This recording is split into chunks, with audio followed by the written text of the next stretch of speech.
and to make your way there." Dulce smiled. "I think you are right," she said. "What do you think you will do?" "I have given that a great deal of thought," Dulce replied. "I think I will devote myself to my painting."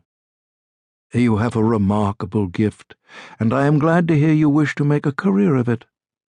The Mother Superior rose from her chair and walked into a smaller room, then returned, carrying a suitcase and a purse.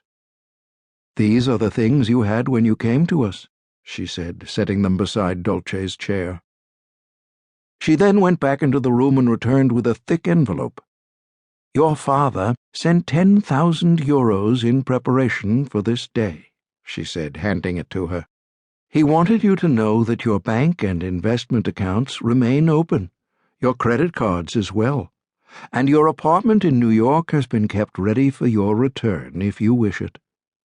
Your sister said in her email that there is to be a high mass at St. Patrick's Cathedral for your father next week. Where do you think you will go?" "I will take a little while to reaccustom myself to the outside world," Dulce said. "Then decide." "As you wish, my dear." She came around the desk and embraced Dulce.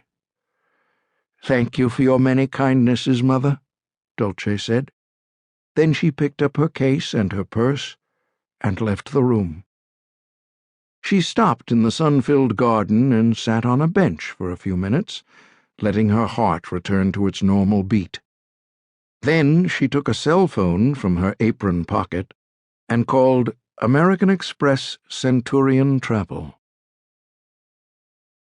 A few hours later, a chauffeur-driven Mercedes met Dulce at the front gate, and the driver put her case into the trunk while she settled into the rear seat.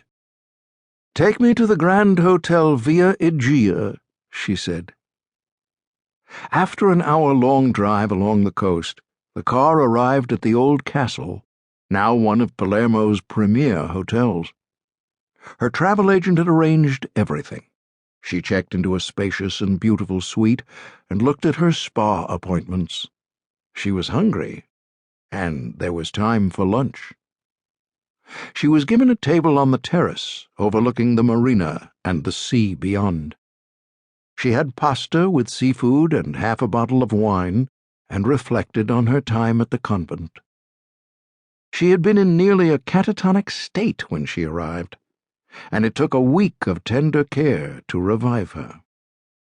During her second week there, a handsome Irishman arrived and introduced himself as Frank Donovan, a priest and a psychiatrist, who had been sent to Palermo for several months to treat a bishop who had been discovered to have a woman and 2 children in a village outside the city near the convent.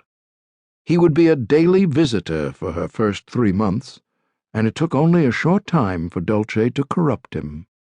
To her surprise, she found him to be no virgin, and a skillful and affectionate lover.